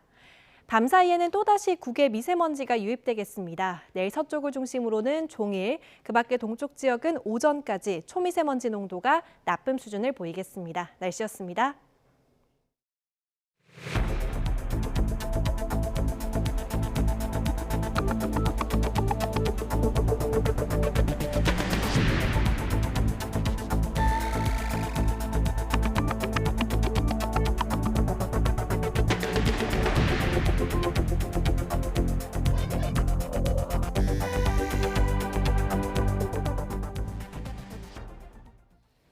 이란 전쟁이 길어지면서 미군 피해도 점점 더 늘어나고 있습니다. 미 국방부가 언론 보도 이후 뒤늦게 부상자 수를 공개하면서 비판이 나오고 있습니다. 권준기 기자입니다. 거수경례하는 벤스 부통령과 헤그세스 국방장관. 이란 전쟁 이후 7번째 미군 사망자 유해가 송환되는 순간입니다. 지난 1일 사우디 미군기지 공습 때 중상을 입었던 공군 하사가 시신으로 돌아왔습니다. 미 국방부는 지금까지 미군 140명가량이 다쳤고 이 가운데 중상자는 8명이라고 공식 확인했습니다.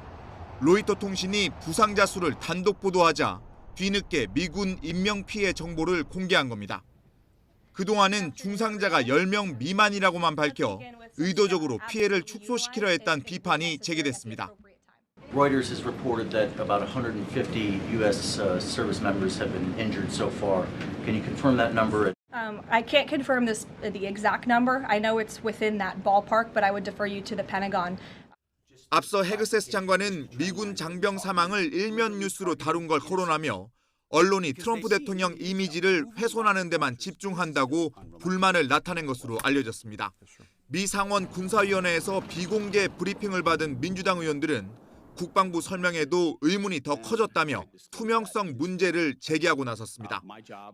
특히 전쟁 목표가 뭔지 여전히 불확실하다는 비판이 잇따랐습니다. It is still the case that the Trump administration cannot explain the reasons that we entered this war, the goals we're trying to accomplish, and the methods for doing that. 이란에 지상군을 투입할 가능성이 커 보인다는 관측도 나왔습니다. Left with more questions than answers. We seem to be on a path toward deploying American troops on the ground in Iran. AP통신은 이란 전쟁에 대한 미국 내 부정적인 여론이 높아지고 있는 가운데 지상군 투입에 대한 반대 의견이 74%에 달한다는 여론조사 결과를 전했습니다. YTN 권준기입니다. 이라바니 주 유엔 이란 대사가 현재 시각 10일 미국과 이스라엘의 공습으로 민간인 1,300명 이상이 사망했다고 밝혔습니다. 이라바니 대사는 미국 뉴욕 유엔 본부에서 약식 회견을 열고 미군과 이스라엘군이 의도적이고 무차별적으로 민간인과 민간 인프라를 표적으로 삼고 있다고 주장하며 이같이 말했습니다. 이어 지난 2월 28일 전쟁 개시 이후 미국과 이스라엘 공격으로 65개 학교 및 교육기관과 주택 약 8천 채를 포함해 민간 시설 약 10,000곳이 파괴됐다고 주장했습니다. 미국과 이스라엘의 공격으로 사망한 아야톨라 알리 하메네이의 뒤를 이어 이란의 새 최고 지도자에 오른 차남 모스타바 하메네이가 개전 첫날 공습으로 다쳐 은신 중인 것으로 알려졌습니다. 뉴욕타임스는 현지 시간 11일 모스타바가 최고 지도자로 추대된 지 사흘이 지났는데도 영상이나 대중 앞에 모습을 드러내지 않은 데에는 보안 우려뿐만 아니라 부상이라는 이유도 있다고 보도했습니다. 익명을 요구한 3명의 이란 관리는 모스타바가 다리 등을 다쳤지만 현재 의식은 뚜렷하다며 통신이 제한된 최고 수준의 보안 시설에 피신해 있다는 사실을 정부 고위층으로부터 전달받았다고 밝혔습니다. 이란 초등학교를 공습해 175명의 목숨을 앗아간 토마호크 미사일이 미군 것이라는 증거가 추가로 공개됐습니다. 파편에서 미 국방부와 방산업체 표식 등이 확인됐다는 것인데 미국은 여전히 이란의 소행 가능성을 제기하고 있습니다. 신용진 기자입니다. 이란 국영방송은 미나브 지역 초등학교에 떨어진 미국 미사일 잔해라며 파편 사진들을 공개했습니다. 미 뉴욕타임스는 이를 토대로 미군 토마호크 미사일 부품이라고 분석했습니다.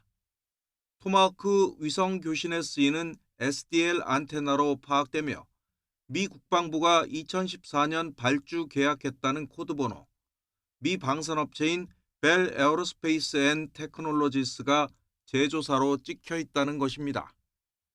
구동기로 추정되는 다른 파편에는 Made in USA라는 문구와 글로브 모터스라는 제조사명이 나옵니다.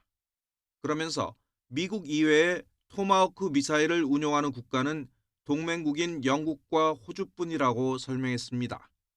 미군 폭발물 처리반에서 근무하고 전역한 기술자도 실명을 내걸고 해당 사진이 토마호크 미사일 부품임을 확인했다고 전했습니다. 뉴욕타임스는 다만 이란 측이 공개한 미사일 부품이 어디서 어떻게 수거된 것인지는 불분명하다고 덧붙였습니다. 앞서 미국 매체들은 폭격 순간을 포착한 영상을 분석해 사용된 무기가 미군 토마호크 미사일로 추정된다고 보도한 바 있습니다. 도널드 트럼프 미 대통령은 이란의 소행이라고 주장했고 미 국방부는 조사 중이라면서도 여전히 같은 입장입니다. What did or did not happen, we take things very, very seriously and investigate them thoroughly, which takes time, and which is why it does take time. But ultimately, unlike Iran, who targets civilians indiscriminately. 지난달 28일 이란 남부 미나브의 여자 초등학교에 미사일이 떨어져 어린이와 교사 등 최소 175명이 숨지면서 이번 전쟁의 큰 이슈가 되고 있습니다. YTN 신홍진입니다. 이란 전쟁의 여파로 이스라엘 인근 레바논의 피해도 커지고 있습니다. 친이란 무장 세력인 헤즈볼라와 이스라엘 간 교전으로 이미 500명이 숨지고 60만 명이 피난길에 올랐습니다. 김선중 기자입니다. 한낮에 레바논 수도 베이루트 도심에서 검은 연기가 피어오릅니다. 이스라엘군이 친이란 무장단체인 헤즈볼라를 향해 공습을 가한 겁니다. 밤낮 없이 계속된 폭격으로 도심 곳곳은 이미 폐허로 변했습니다. ضربت إسرائيل قرد الحسن بمنطقة سفير ضربتها مرتين. 이란 전쟁 이후 레바논의 친이란 무장단체인 헤즈볼라와 이스라엘 간 교전도 격화하고 있습니다. 이미 500명이 넘게 숨졌고 60만 명이 피난길에 올랐습니다. 특히 민간인 피해가 심각합니다. Among those injured and also killed, 20% of the casualty are children, which is significant as compared to the previous conflict. 이스라엘은 전투를 멈추자는 레바논의 휴전 제안을 거절했습니다. 이스라엘은 평화유지군을 향해서도 미사일을 날렸고 민간인을 돕던 가톨릭 신부도 이스라엘 탱크 공격으로 숨졌습니다. 이란 전쟁을 빌미로 헤즈볼라에 대한 압박을 강화하겠다는 계산이 깔린 것으로 보입니다. שחיזבאללה גורר אותם למלחמה לא להם, רק בגלל מותו של אותו מרצח המוני. 팔레스타인 가자 지구의 상황도 만만치 않습니다. 이란 전쟁이 시작되자 이스라엘이 공습을 퍼부어 수십 명이 숨졌고 취재하던 언론인도 희생됐습니다. 이란과 걸프국 중심으로 세계의 시선이 옮겨간 사이 레바논과 가자 지구의 피해는 급속도로 커지고 있습니다. YTN 김선중입니다. 한편 이라크 바그다드에 있는 미국 외교시설이 드론 공격을 받은 것으로 전해졌습니다. 워싱턴 포스트는 현지 시간 10일 바그다드 공항 인근에 있는 바그다드 외교지원센터에 드론 공격이 가해졌다고 보도했습니다. 현지에서는 이번 공격은 이라크 내 친이란 무장 조직, 이라크 이슬람 저항군 산하 민병대 소행일 것으로 보고 있습니다. 이번 전쟁이 12일째를 맞은 가운데 미국이 적극적으로 출구 전략을 띄우기 시작했습니다. 네, 미국 마음대로 이란의 무조건 항복 상태를 판단할 수 있다는 건데 이란의 미사일 전력 무력화를 선언하면서 이 전쟁을 마무리하는 시나리오가 유력하다는 관측입니다. 신호 기자입니다. 전쟁이 열흘을 넘어가면서 미국은 이란의 미사일 공격 능력이 초토화됐다는 점을 맨 앞에 내세우고 있습니다. 트럼프 대통령과 백악관, 미 국방부가 동시에 이란 미사일 공격이 90% 감소했다고 강조했습니다. but it's all resulting in a 90% decline in various things, but in particular Iranian missile launches. 앞으로의 제1 공격 목표도 이란의 미사일입니다. One, destroy their missile stockpiles, their missile launchers, and their defense industrial base. Missiles and their ability to make them. 미국이 이렇게 이란 미사일 무력화를 부각하는 이유는 이란 전쟁의 출구 전략과 연결돼 있습니다. 농축 우라늄을 완전히 제거하지 못하더라도 이란에 핵을 탑재할 미사일이 없으면 사실상 핵 위협도 사라진다는 게 백악관이 제시하는 최신 논리입니다. 이란이 항복을 선언하지 않을 때도 미국이 무조건 항복 상태를 판단할 수 있다는 건데 위협이 되지 않을 정도면 작전 목표가 달성됐다고 보고 전쟁을 끝내도 된다는 얘기입니다. I could make an empty threat, but if I have no actions to back it up, then it's an empty threat. And so President Trump will determine when Iran is in a place of unconditional surrender, when they no longer pose a credible and direct threat to the United States of America and our allies. 유가 폭등이라는 전 세계적 고통과 미국 내 반전 여론, 이달 말 베이징에서의 시진핑 주석과의 정상회담까지 트럼프 대통령에게는 정신 승리를 통해서라도 종전을 서둘러야 할 이유가 여러 가지입니다. 그렇지만 이제 막 새 최고 지도자를 선출하면서 결사항전을 선언한 이란 정권이 미국의 종전 시나리오에 동의하지 않을 수도 있어서 테헤란이 곧 안정을 되찾을 수 있을지는 미지수입니다. YTN 신호입니다. 호르무즈 해협 봉쇄가 길어지면서 군사적 긴장도 고조되고 있습니다. 미국은 이란의 기뢰 설치 움직임을 포착해 선제 대응에 나섰다고 밝혔습니다. 호르무즈 해협 인근에 나가 있는 취재기자 연결해 보겠습니다. 김다연 특파원. 네, 오만 무스카트에 나와 있습니다. 네, 미국이 기뢰 설치를 위한 배를 공격했다고요?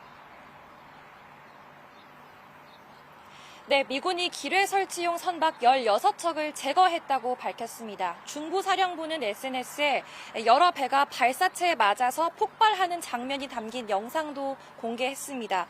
앞서 미 언론들은 이란이 소형 선박들을 이용해서 기뢰를 설치하기 시작했다라고 보도했습니다. 이에 트럼프 대통령은 이란을 향해서 즉시 제거하지 않으면 전례 없는 수준의 공격을 보여주겠다라고 경고하기도 했습니다.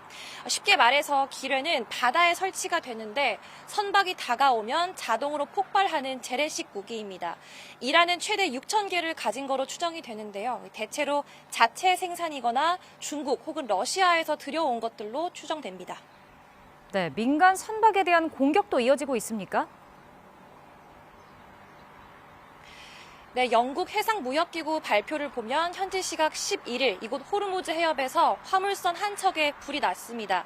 또 아랍에미리트 해안에서 컨테이너선이 발사체 공격을 받는 일도 있었습니다. 이란은 지난 2일부터 이곳 호르무즈 해협의 통행을 사실상 차단했습니다. 이곳은 중동 산유국들이 석유를 수출하려면 지나가야 하는 사실상의 유일한 해상 통로입니다. 이 가장 좁은 곳의 폭이 33km밖에 되지 않는데요. 그래서 이란이 여기만 막으면 세계 에너지 흐름을 막을 수 있다고 보고 봉쇄에 나선 겁니다. 네, 그럼 미국이 언급한 유조선 호송 작전은 실현 가능성이 있는 겁니까? 네, 말씀하셨듯 미군은 군함을 배치해서 유조선을 호송하는 방법을 거론한 적이 있습니다. 실제로 이곳을 지나는 상선들이 미군에게 계속 보호를 요청해 온 거로 알려졌습니다. 그런데 미 해군은 아직 이란의 공격 위험이 커서 호위해 줄 수 없다는 입장인 거로 전해집니다. 트럼프 대통령이 앞서 공개적으로 밝혔던 입장과는 상반된 대목입니다. 심지어는 호위 작전을 시행했다라고 발표했다가 사실 무근이라고 정정하는 등 트럼프 행정부 내에서도 혼선이 빚어지고 있습니다. 이렇게 메시지가 엇갈리는 건 전략적 모호함으로 볼 수도 있겠지만 그만큼 호르무즈 상황이 여전히 불안정하다는 걸 보여준다는 분석입니다. 지금까지 오만 무스카트에서 YTN 김다연입니다. 트럼프 행정부가 이스라엘에 이란의 석유 에너지 시설을 추가로 공격하지 말 것을 요청했다고 이스라엘 현지 방송이 10일 보도했습니다. 보도에 따르면 미국은 이 메시지를 이스라엘 정부 수뇌부와 에알 자미르 이스라엘군 참모총장에게 전달했습니다. 방송은 이 사안에 정통한 소식통을 인용해 트럼프 행정부가 이란 민심의 이반과 정권 결집 우려, 전후 이란 정권과의 에너지 협력 구상, 걸프 지역 에너지 위기 우려 등을 이유로 이런 요청을 했다고 설명했습니다. 트럼프 미국 대통령이 연일 조기 종전 카드를 꺼내들고 있지만 정작 시장의 반응은 냉담합니다. 전쟁이 끝나더라도 국제유가가 고공행진을 멈추지 않을 거란 관측 때문인데요. 이 복잡한 지정학적 셈법을 권영희 기자가 보도합니다. 고공행진을 거듭하던 국제유가는 트럼프 미국 대통령의 종전 시사 발언 이후 80달러대까지 내려앉으며 일단 숨을 고르고 있습니다.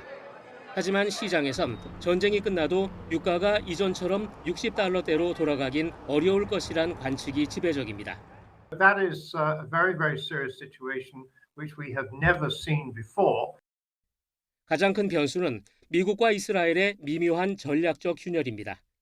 트럼프 대통령은 오는 11월 중간 선거를 앞두고 조기 종전을 통한 물가 안정을 노리며 이란의 친미 정권을 세우는 구상을 밝히고 있습니다. 그러나 이스라엘은 이번 기회에 숙적 이란의 군사 경제 기반을 완전히 파괴하겠다는 의지가 확고합니다. 이스라엘 보안당국은 정권 몰락까지 최소 1년이 소요될 것으로 보고 미국의 종전 신호와 관계없이 공습의 고삐를 늦추지 않고 있습니다. So the war aims differ slightly in that I think Israel is more into it to actually change the regime. The Americans could live with a weakened Iran that is not an enemy. 여기에 사우디 등 걸프 산유국들의 셈법도 유가를 지탱하는 핵심 요인입니다. 이들은 과거 저유가가 오히려 지정학적 리스크를 키웠다는 생각을 갖고 있습니다. 이 때문에 안보 강화와 첨단 산업 육성을 위해 배럴당 90달러 이상의 고유가를 유지하려는 전략적 움직임을 보이고 있습니다. 물리적인 한계도 분명합니다. 전쟁이 끝나도 봉쇄됐던 호르무즈 해협의 안전을 확보하고 파괴된 생산시설을 복구하는 데는 상당한 시간이 필요합니다. 여기다 전쟁으로 바닥난 미국의 전략 비축률을 다시 채우려는 대규모 매수 수요도 대기하고 있어 유가 하락폭은 제한될 수밖에 없습니다. And even if it was, there's no telling whether shipping will resume through the straits at their previous level, which means that the market is facing, the global economy is facing an extended period where supply remains much lower than it was. 결국 이스라엘의 강경 노선과 산유국들의 경제적 이해관계가 얽혀 있어 고유가 흐름은 당분간 뉴 노멀로 굳어질 전망입니다. YTN 권영입니다. 국제에너지기구 IEA가 미국과 이스라엘의 대이란 공격으로 급등한 원유 가격을 낮추기 위해 역사상 최대 규모의 비축유 방출을 제안했다고 현지 시각 10일 월스트리트저널이 보도했습니다. 사안에 정통한 관계자들에 따르면 이번 방출 규모는 2022년 러시아의 우크라이나 침공 당시를 웃도는 수준이 될 전망입니다. IEA 32개 회원국 관계자들은 긴급회의에서 이 같은 방안을 논의했고 현지 시각 11일 해당 제안에 대한 결정을 내릴 것으로 보입니다. 정부가 중동 사태에 따른 에너지 수급 불안을 해소하기 위해 국제사회와 공동으로 전략적 비축유 방출을 논의하고 있습니다. 산업통상부는 국제에너지기구 IEA와 전략적 비축유 공동 방출 여부를 두고 소통하고 있습니다. 전략 비축유 공동 방출은 IEA 이사회에서 32개 회원국의 합의로 최종 결정됩니다.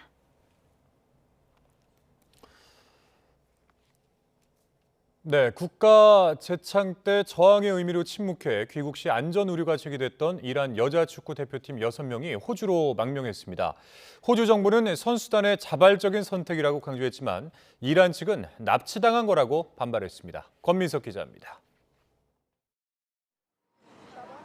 이란 여자 축구 대표팀은 지난 2일 호주에서 열린 아시안컵 첫 경기 대한민국전에 나섰습니다. 이란 선수들은 그러나 국가 연주 때 단체로 침묵했습니다. 현 정부에 대한 무언의 항의로 여겨졌는데 이란 국영방송은 전시 반역자라 맹비난했습니다. There was a threat message was coming through the media from Iran, and it was clearly was saying to them if they're going to come back, they're going to be penalty debt, or could be the families are going to be in a hostage. 호주에 있는 이란 시민들은 선수단이 돌아가면 무사하지 못할 거라며 버스를 막고 시위를 벌였습니다.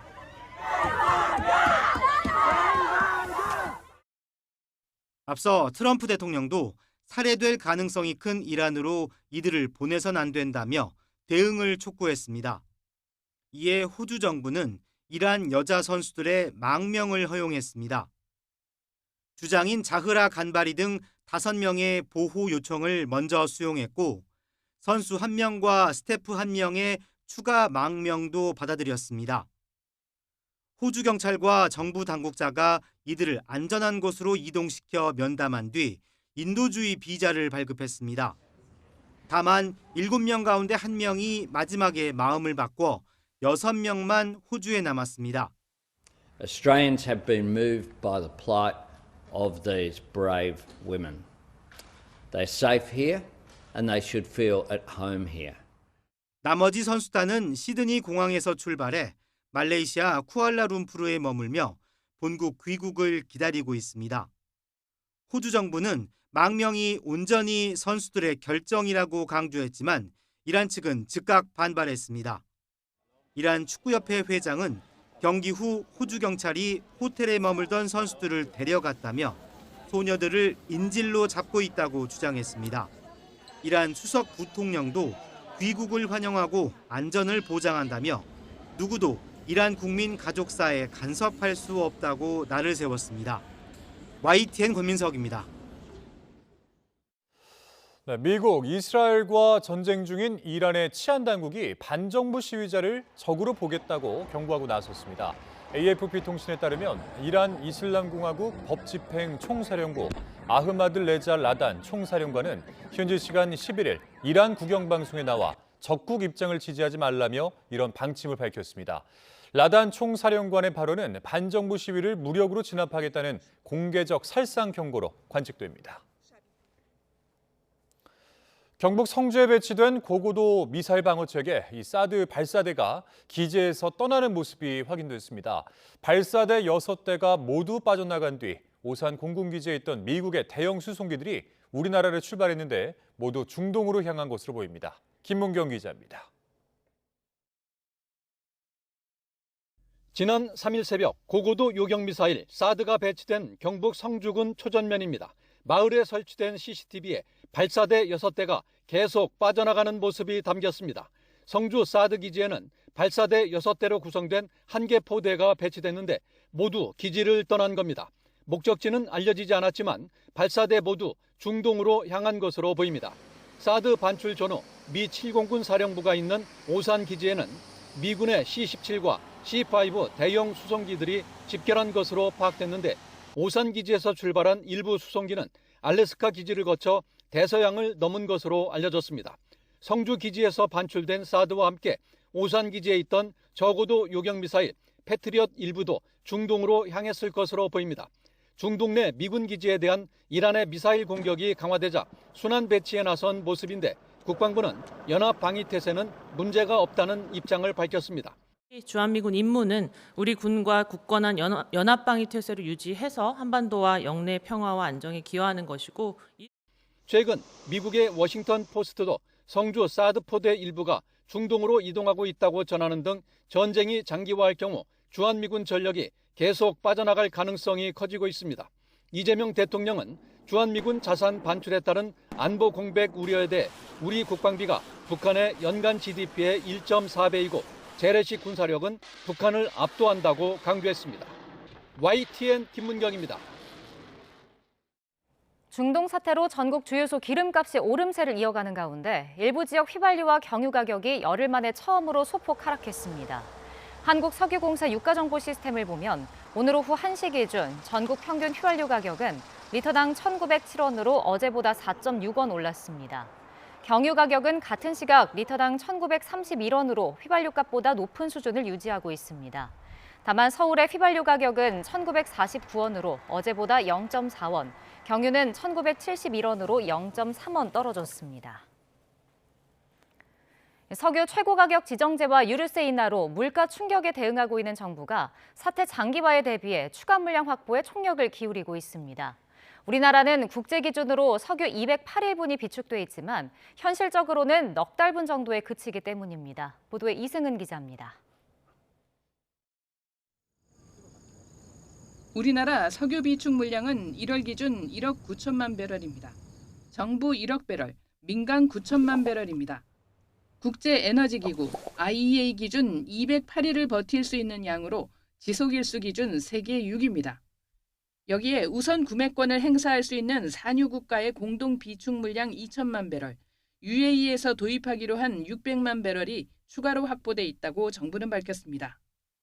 애국 정유사가 가지고 있는 국내 비축 기지에 686만 배럴이 있습니다. 이 물량을 저희가 필요에 의해서 사용할 수 있는 그 권한인데요. 그 권한을 행사해서 비축 물량을 좀 확보를 한다. 우리나라의 하루 석유 소비량은 내수와 수출 합쳐 평균 280만 배럴입니다. 호르무즈 해협 외의 경로로 들어오는 수입분 등을 감안하면 현재 비축유로 120일 정도 버틸 수 있습니다. 석유화학 쪽에 일절 쓰이지 않는다는 전제는 조금 IEA 기준이긴 하지만 우리나라 상황에서는 우리가 기준으로 약간 차이가 있죠. 그래서 그런 기준으로 보면 조금 이제 208일분이라는 게 얼마냐 이런 게 한 4달 이 정도로 좀 현실적으로 줄어들죠. 그래서 그런 상황에 대해서 충분하게 다 논의를 했고 석유 최고 가격 고시와 유류세 인하 등 물가 대책 외에 사태 장기화 대책의 관건은 물량 확보입니다. 장기적으로는 사실 지금 가지고 있는 비축률을 좀 방출을 하는 게 가능할 거고요. 동시에 수요 측면에서 수요 감축에 대한 부분들을 좀 고민을 해야 될 겁니다. 다변화에 대한 부분들은 중장기적인 과제를 가지고 우리가 노력해야 되는 사안이다. 호르무즈 해협을 통과하지 않는 대체 지역 물량 확보는 물론 석유공사 해외 생산분 도입, 원전과 재생에너지 등 대체 에너지원 확대 방안도 함께 검토되고 있습니다. YTN 이승은입니다. 중동 전쟁 여파로 호르무즈 해협이 봉쇄되면서 원유를 수입하는 국내 정유사들의 걱정이 커지고 있습니다. 당장 수급이 끊기진 않았지만 긴급 상황에 대비한 대책 마련에 고심하고 있습니다. 오태인 기자입니다.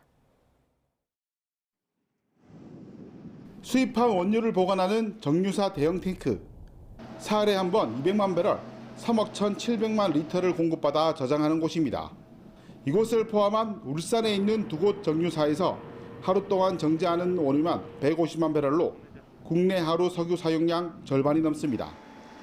그만큼 수급 차질에 누구보다 예민한 상황.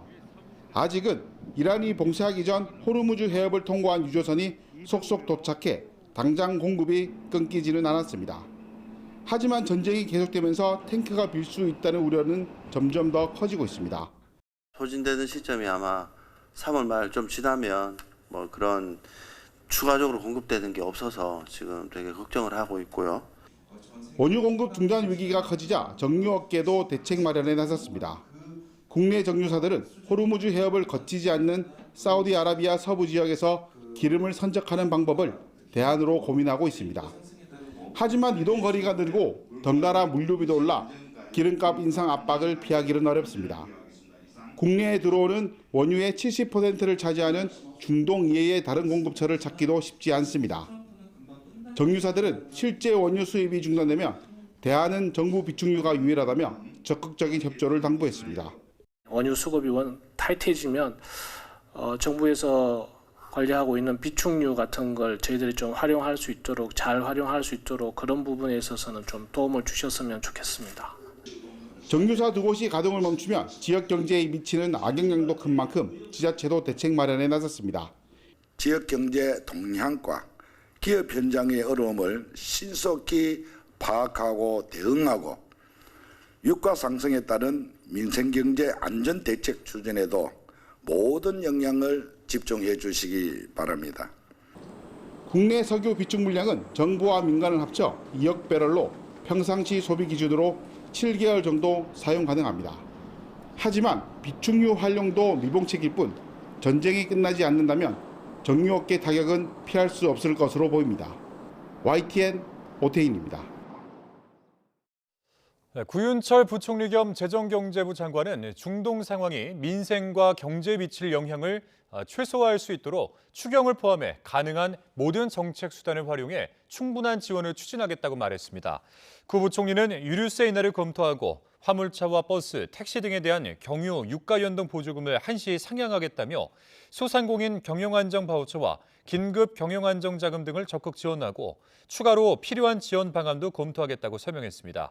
이와 함께 이번 주 중 석유 가격 최고 가격제를 시행하고 석유 제품 매점 매석 행위를 금지하는 고지를 통해 석유사와 정유사와 주유소 등의 사재기와 판매 기피 행위도 방지하겠다고 밝혔습니다.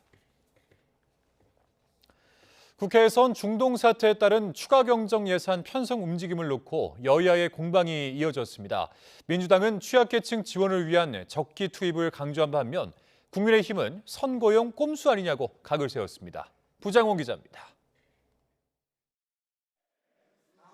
이재명 대통령이 취약계층 지원을 위한 추가 경정 예산 편성을 주문한 다음 날 더불어민주당은 즉각 화답했습니다.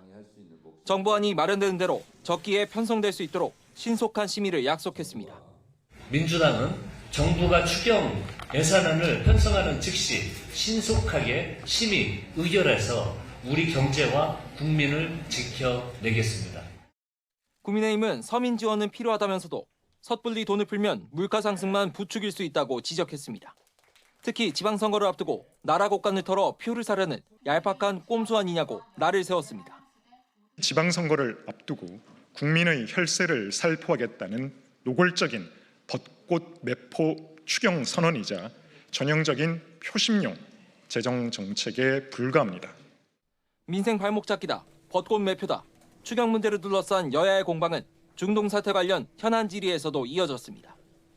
이에 구윤철 경제부총리는 이번 추경은 중동 사태로 피해를 본 계층에 한정한 민생 추경이 될 거라며 적기에 신속히 편성하겠다고 강조했습니다. 화물 자동차 또는 택배, 그리고 농어민, 취약계층 이런 부분을 타겟으로 해서 애로를 해결해 주는데 저희들이 중점을 주겠다는 말씀을 드리고 그래서 결국은 민생 추경이 되겠습니다. 여야는 이번 주 시행이 예고된 석유 최고가격제의 적절성을 놓고도 충돌했습니다.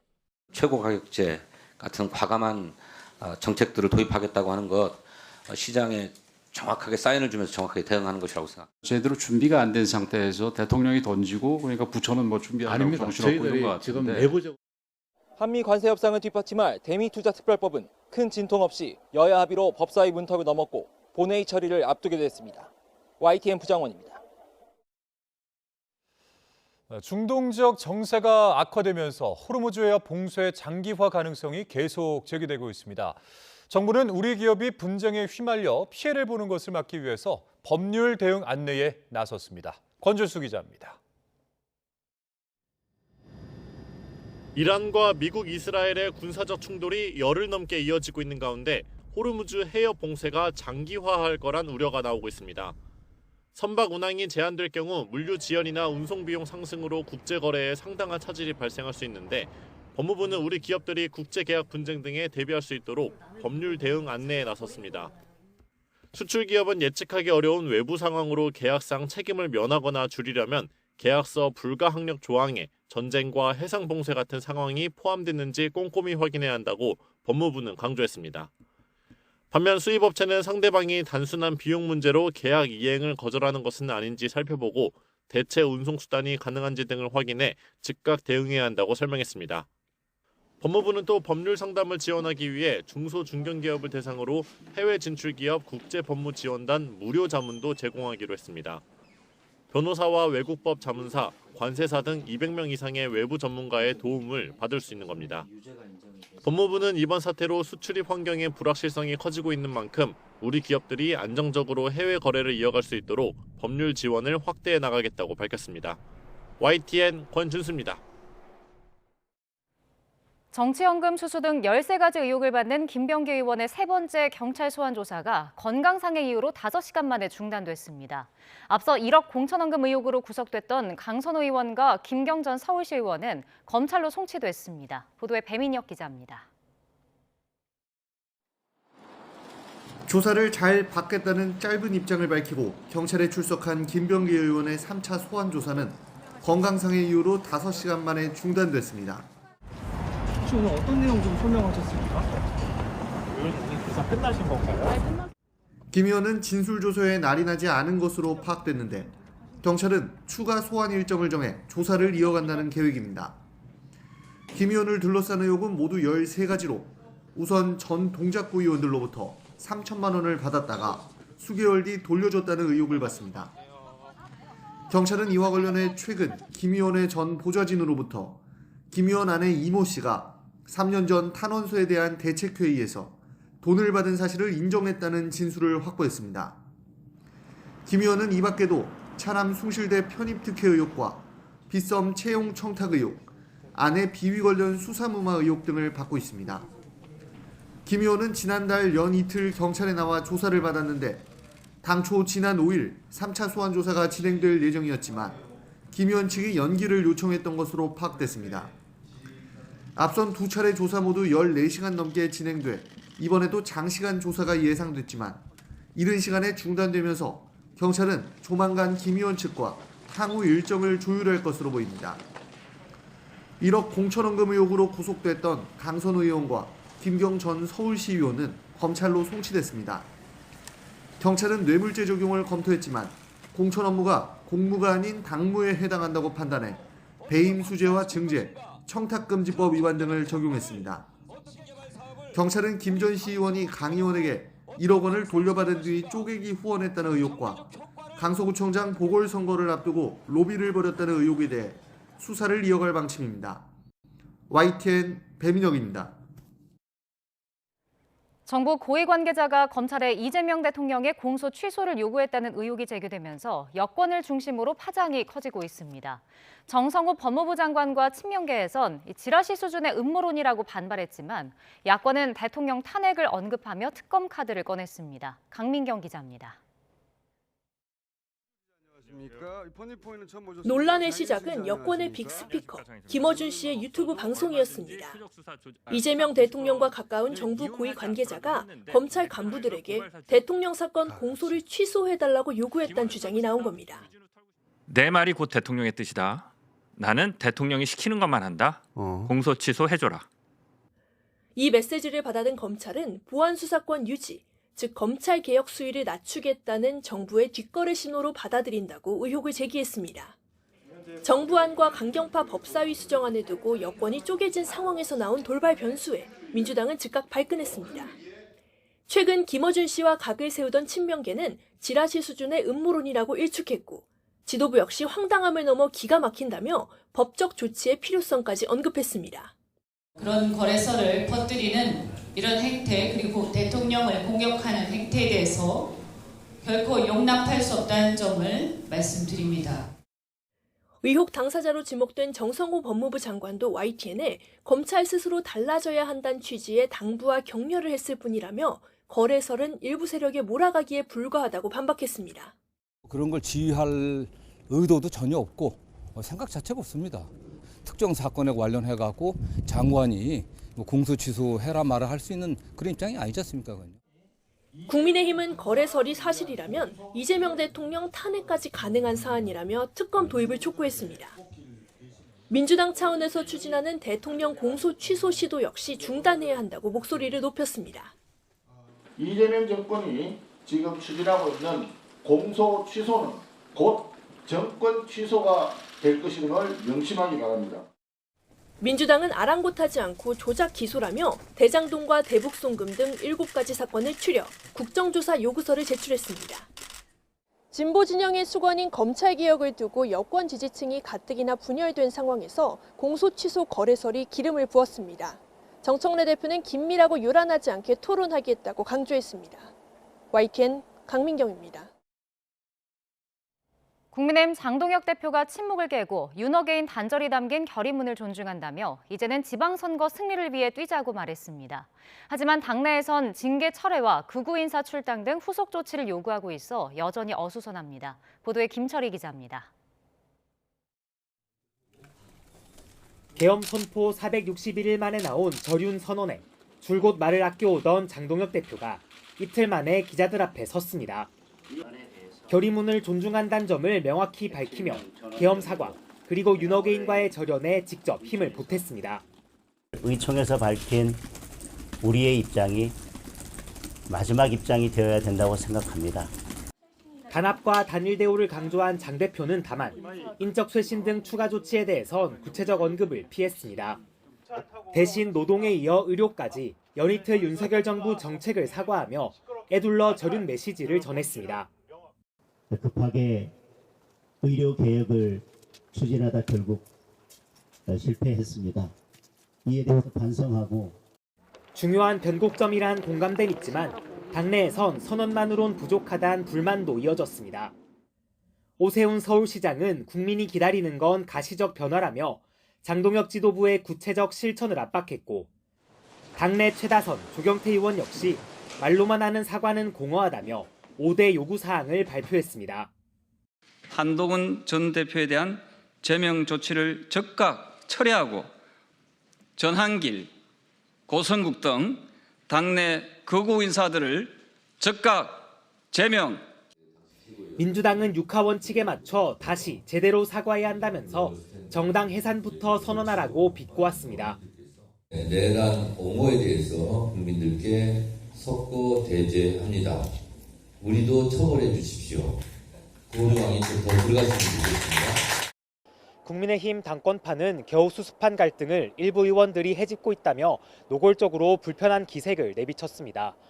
후속 조치를 둘러싼 자중질환을 큰 잡음 없이 극복할 수 있을지가 또 다른 뇌관으로 떠올랐습니다. YTN 김철입니다. 영화 왕과 사는 남자가 1000만 영화가 된 뒤에도 흥행 돌풍을 이어가면서 개봉 36일째인 오늘 누적 관객 수 1200만 명을 넘어섰습니다. 이로써 왕과 사는 남자는 2024년 최고 흥행작 파묘의 누적 관객 수 1191만여 명 기록도 뛰어넘었습니다. 국내 극장가에서 1200만 명 넘는 관객을 동원한 작품이 나온 건 이번이 20번째입니다. 축구선수 손흥민 선수의 아이를 임신했다며 돈을 뜯어내려 한 일당에게 검찰이 2심에서도 징역형을 구형했습니다. 서울중앙지방법원은 오늘 20대 여성 양모 씨와 40대 남성 용모 씨의 공갈등 혐의 사건 항소심 첫 공판에서 피고인들의 항소를 기각해달라고 재판부에 요청했습니다. 앞서 1심 재판부는 양 씨에게 징역 4년을, 용 씨에게는 징역 2년을 선고했습니다. 충북경찰청 소속 간부경찰관이 음주 상태로 운전을 하다 사고를 내 경찰 조사를 받고 있습니다. A씨는 오늘 오전 7시 40분쯤 청주시 용암동에 있는 도로에서 음주 상태로 운전을 하다 주차된 오토바이와 차량 등 6대를 들이받은 혐의를 받습니다. A씨의 혈중 알코올 농도는 면허 취소 수준으로 확인됐는데 전날 마신 술이 덜 깬 상태에서 운전대를 잡았던 것으로 알려졌습니다.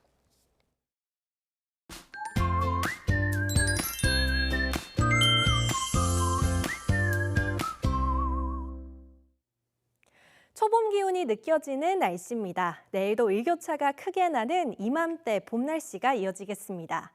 내일 아침에는 서울이 1도로 오늘과 비슷해서 쌀쌀하겠지만 한낮에는 13도까지 올라서 오늘보다 3도 정도 높겠고요. 온화함이 감돌겠습니다. 내일은 오전에 동해안과 영남을 시작으로 차츰 내륙 곳곳에 비나 눈이 내리겠습니다. 비의 양은 많지 않겠지만 강원 산간에는 최고 20cm 이상의 강하고 많은 눈이 예상되는데요. 습하고 무거운 눈인 만큼 피해 없도록 대비하셔야겠습니다. 내일 비가 내리지 않는 지역은 구름만 많이 지나겠고요. 강원도와 영남 그리고 제주도에서는 바람이 강하게 불겠습니다. 밤 사이에는 또다시 국외 미세먼지가 유입되겠습니다. 내일 서쪽을 중심으로는 종일, 그 밖의 동쪽 지역은 오전까지 초미세먼지 농도가 나쁨 수준을 보이겠습니다. 자세한 기온 보도록 하겠습니다. 내일 아침 서울이 1도, 대구 2도, 부산은 5도로 출발하겠습니다. 낮 기온은 서울 13도, 대구 12도, 광주 13도까지 오르겠습니다. 영동과 영남 동해안 지역은 모레 오후까지 비나 눈이 이어지겠고요. 당분간 예년 수준의 봄 날씨가 예상됩니다. 날씨였습니다. 네, 이상으로 YTN 뉴스 플러스 마칩니다. 잠시 후에는 뉴스케어 오후 8시 뉴스가 방송됩니다. 함께해 주신 여러분 고맙습니다.